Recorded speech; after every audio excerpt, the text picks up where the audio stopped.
Welcome my friends to a brand new video here on the channel. Today I want to talk about Resident Evil Village because it was a great game. Now initially what I was gonna do when I recorded the body of this video and whatnot, I was gonna combine a spoiler free and a spoiler filled discussion into one video. But each of those kind of sections ended up being lengthier than I thought. So instead of making a very long one video, I'm going to split it up into two sections. So if you hear me talk about, as if like there's going to be spoiler section later in this video, there's not. It's just the way I was talking because I was planning to include it all in one video. So the spoiler video will be separate. This first video is going to be spoiler free. I'm going to be keeping things as vague as I can. And I just want to discuss it. It's kind of like a loose review, I guess you can call it. But then there's going to be another video where it's going to be full spoilers. But this one, spoiler free. So if you do enjoy it, leave it a like, subscribe if you guys new, do a variety of gaming content here on the channel. And without further ado, my friends, let's jump into this. I'll start off with how long it took me personally to beat it. So I'm hearing like around 6 to 10 hours, give or take, depending on what you explore. It took me about 7 hours, 6 hours, 51 minutes and 57 seconds, if I remember correctly. I think I got that right. If I remember, I think I might have remembered perfectly. I don't know. Anyways, it was just about 7 hours for me. I played on standard difficulty. I basically primarily went for the story, but I don't feel like I rushed it. I did a little bit of exploring, but not a ton, because I was really hooked on the story, and I really was just like, I was just anxious to see how this kind of unfolded throughout the whole game. But you know, again, if you took more time to explore, because there are a lot of secret chests around that contain different kinds of weapons and stuff. There's one weapon I found is a pretty dope revolver. Let's be honest, it's like black and gold and whatnot. There's a point in the game where the locations of these chests are revealed to you. I'm not gonna explain how, but it's part of the story progression, so you can't really miss it. It's not something that you have to do as a side quest to get them revealed. It's revealed as part of the main story. So at this point, you can go back and you can look for these chests. Some of the chests I found, they needed a key that I didn't have, so I never ended up finding those keys. Excuse me. Other chests I was able to open. Like I said, I got a really powerful revolver, which was really pretty awesome. But that kind of leads me into, I guess, another topic, which is Duke.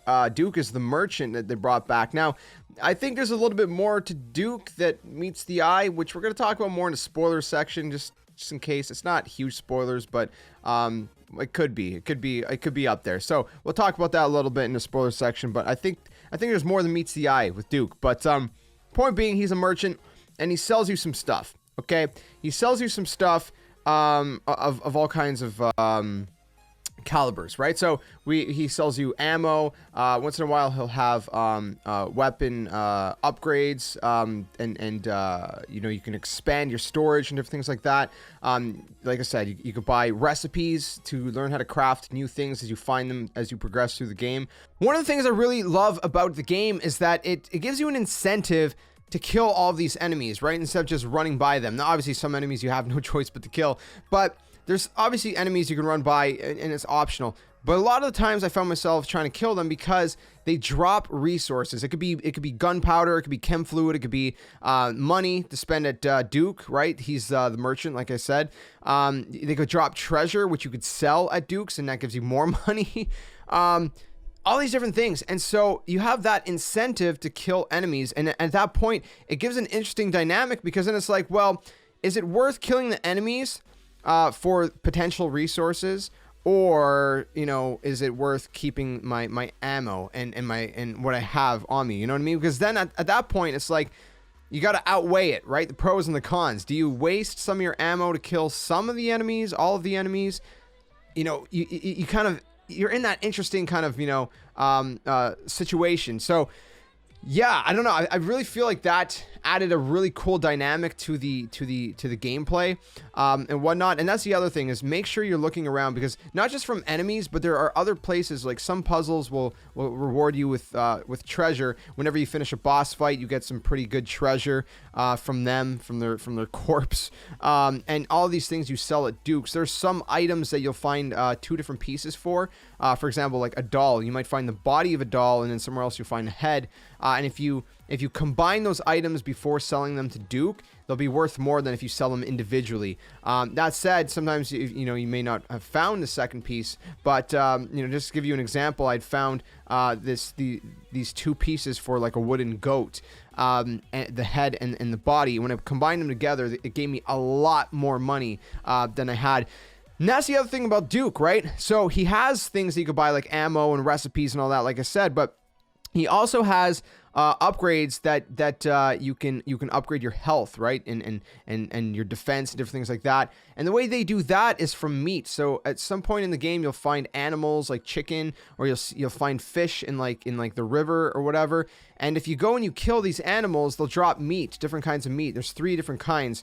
You'll find meat from chickens, poultry. You'll find fish. And then you'll find just normal meat, like red meat, I guess, from certain things. You'll find like random, I don't know if they're like goats or something. I think they're like mountain goats or something. You'll find different kinds of animals. So keep on the lookout for those, because you want to collect as much meat as you can and bring them to him. And he creates like these concoctions that you basically will make your player upgraded, right? You'll have better, like I said, better defense or better health or whatever else, and that's permanent upgrades. So very interesting on that. I really found that pretty awesome, and it's just a really cool dynamic of the gameplay side of things. And again, from the rest of the gameplay portion, it's basically your standard Resident Evil. You have your 4 shortcuts, and you have your inventory, which you only have so many slots to kind of put things into, and then you have, of course, many different items you find throughout your journey, resources like herbs and chem fluid and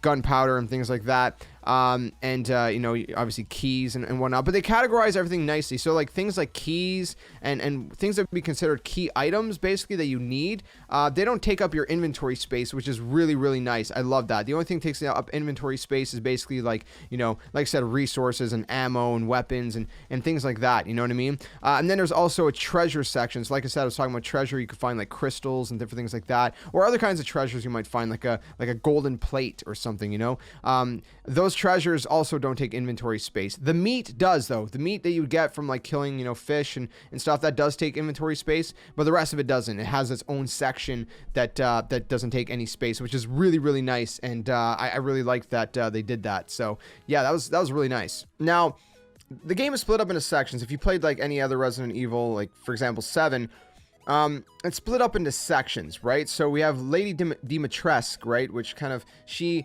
kind of like the lord, I guess, if you will, of the castle, and that's kind of the main area. We've seen that in the village, in a lot of the promos, but there's basically essentially 4 lords, and then there's the 5th kind of I guess main villain, if you will, which I guess is not really spoilery because they've kind of already announced that. But again, it's four like I guess sub villains and then the main villain. So you got to go through 4 different main sections, right? So it's kind of like 7 in a sense that you have the introduction, right? This is how I would break it up, anyways. You'd have the introduction, then you have like 4 or 5 kind of subsections, and then you have kind of like the main kind of villain and then the outro, right?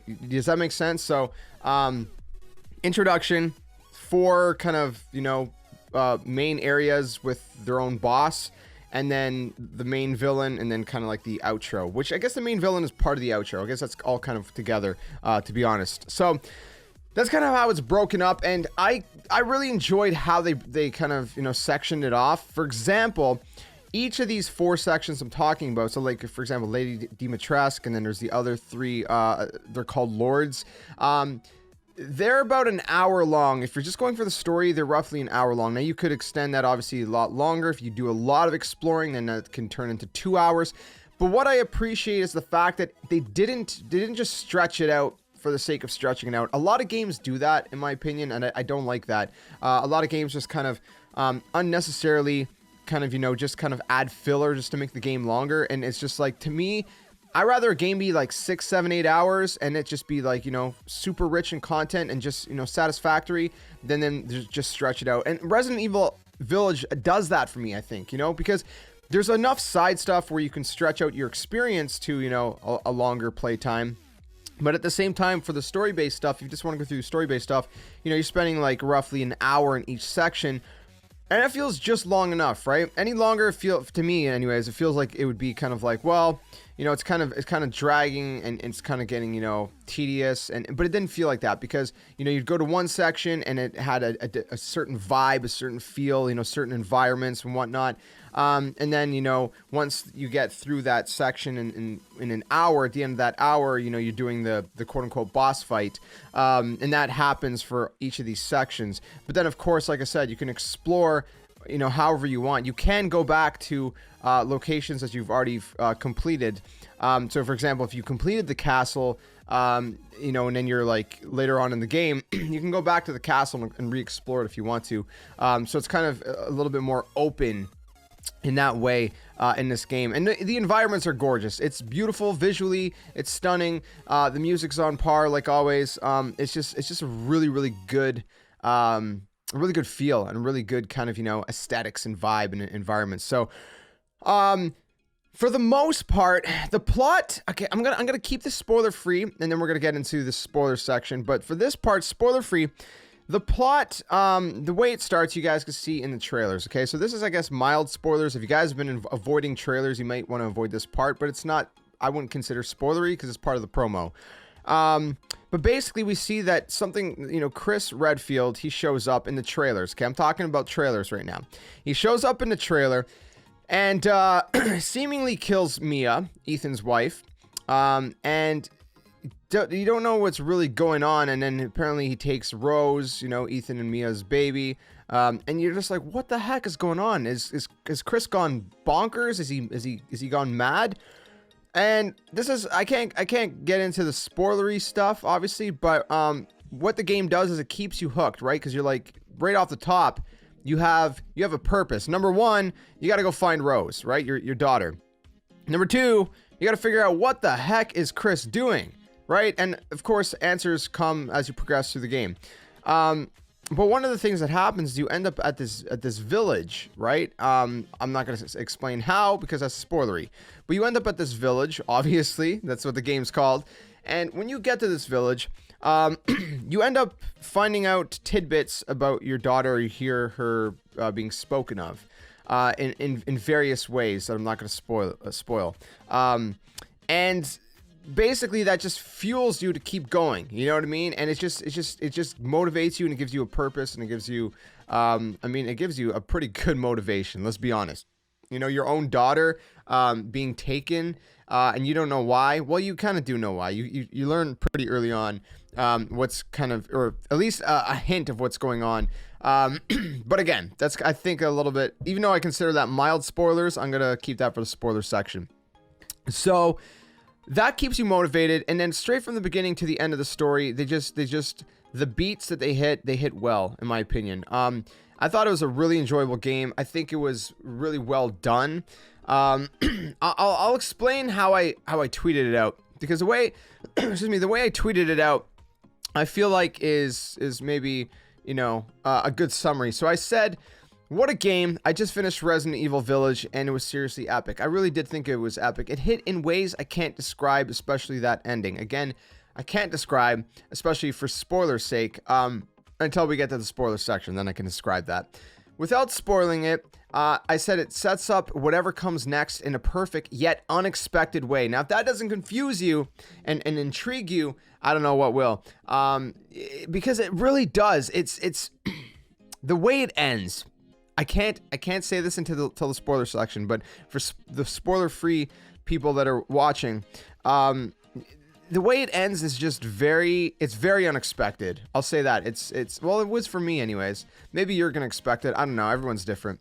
But it also sets it up in a perfect way to move the story forward into whatever comes next, Resident Evil 9, whatever that will be. So, I don't know, man. I thought it was pretty great. Overall, yeah, like I said, it's 6 hours, 51 minutes, and 57 seconds. I'm looking at it right here. So, that's how long it took me. It was great. The one thing I want to say before we move into the spoiler section is I really loved the Village of Shadows kind of story that's in the introduction, which, by the way, this is very mild spoiler, but they add a little bit of story to that in the outro. So you re-see that again, but there's a story that's kind of extended, you know what I mean? And you get a fuller story in that little Village of Shadows. So the Village of Shadows, I said on Twitter as well, I'm like, man, this would be such a great own movie, you know, with that art style. Kind of reminds me of like a Tim Burton movie, like, you know, Nightmare Before Christmas or Corpse Bride, or a movie like, you know, Coraline, if you guys ever watched any of those movies. I just love that. Has that eerie kind of vibe, you know, that kind of animation and whatnot, and I just love it. It's just a short little kind of, you know, couple minute, 3-4 minute you know, story, but and obviously it's, you know, it's foreshadowing, you know, the events of Village, but it would be a really cool movie in and of itself, you know what I mean? Even if they turned Resident Evil Village into a movie, but with that style, if that makes sense. Like, so like, you know, kind of like almost like, I guess this is allegorical in a way, that the Village of Shadows, but yeah, it's like, it's literal, like it's talking about something for real, but it's also done in an allegorical way. I don't know if that makes sense. Anyway, so I really love that. So I don't know how much more I can really say in the spoiler-free section. Like I said, we're going to have a spoiler-filled video. It's going to be separate. But as far as spoiler-free goes, I would say that, you know, I really appreciated that every section felt different, right? You got Lady Dimitrescu's area that, you know, it's like this kind of medieval, creepy castle, right? You got the main village. You got more of a creepy kind of house vibe for another section, you know? You have kind of more of like a creepy swamp area for another section. So you just kind of have these different vibes, different moods, different environments, different feels. And I really appreciated that because that kept it fresh and that kept it interesting. And every section you just don't know what to expect because, you know, there's kind of creepy things in a different way, right? Which I guess is sort of similar to 7, but I feel like it's a little bit more expanded and enhanced than it was in 7, right? Like in 7, we had sections like that, right, with each family member. And it's, you know, the idea is here in 8, but like I said, it's more expanded, it's more enhanced, it's more in depth, and I really appreciated that, you know, of the game. It was a really good experience, and you know, every area had its own mood, and I liked that. So again, I don't know how much more. I don't think there's much more I can really say, except like I said, I loved Duke and everything that was going on with him. He's a very interesting character that we're going to talk a little bit about in the spoiler video as well. You know, he's I don't know, he kind of helped make you feel a little bit more grounded, you know what I mean? When you needed a breather, you go see Duke, there's a save point beside him, you talk to him, he just kind of, you know, he felt kind of more normal. I mean, he doesn't look very normal, but he felt a little bit more normal than you know, the rest of the stuff going on, and he kind of helped ground it, and I really, really like that. So I hope Duke returns in some way or another in future games, because that was one thing I really loved the character. You know, I know he's a merchant, but, you know, there's some story tidbits in there as well. He'll talk to you about things going on. I'm not going to say exactly what in this video, but there's stuff in there. Yeah, and just all the four different you know, lords, as they would be called, you know, and all the villains, right? Like I said, there's the 5th kind of main villain, but all of them as a whole, they all offered something different and unique in a different, you know, plot, a different backstory, different origin story and whatnot. And you know, obviously, the more you read the notes kind of scattered around in the game, you'll get even more story tidbits. So don't skip out on those. If you find notes, read through them, because there's some pretty interesting stuff, you know. For example, in the castle, I learned some pretty interesting stuff about Lady Dimitrescu and her daughters in there, and kind of how her daughters came to be and whatnot, and just pretty interesting stuff. I'm not going to spoil it, but yeah, just read the notes. Also, towards the end of the game, I'm not going to spoil this, but there's a lab. Okay, you're going to know when you get there. There's a lab, and when you get to that lab, make sure you read all the notes in that lab. You'll know which lab I'm talking about, okay? It's very, very close to the end. Make sure you read them all, because there is heavy story tidbits in there. Like, I mean, massive, that changes the context of even previous Resident Evil games. Okay, I'm not going to say what in this video. I'll say it in the spoiler video. But read them. Just do yourself a favor. Do not skip them. You'll know when you get to it. It's really, really close to the end of the game. Anyways, that's all I can really say for spoiler free. If you want to hear about all I have to say about the spoiler stuff, tune into the next video for that. If you enjoyed this one, be sure to leave a like, subscribe if you guys are new. Again, you can catch all my Resident Evil Village playthrough here on the channel. I'll link that in the description below. But that's going to wrap it up. Let me know how your guys' experience has been with the game so far. If maybe you're on the fence, if you have any questions, let me know. I'll try to answer them to the best of my ability. But I had a really good time. There's a lot to do in the game. The story is concise enough and rich enough to keep you invested, and there's also enough side stuff to kind of expand or extend your playtime, and there's enough stuff to explore to keep that kind of going, keep the experience going as well, if you will. So overall, 9.2 out of 10 for me. I really loved it. I really enjoyed the game. Again, it took me about 7 hours to beat on my playthrough, and I'm probably gonna go through it again because it was really phenomenal. It's a great game. So anyways, let me know your thoughts or questions down in the comments below. I will see you guys very soon in another video, and until then, my friends, game on. Thanks for watching.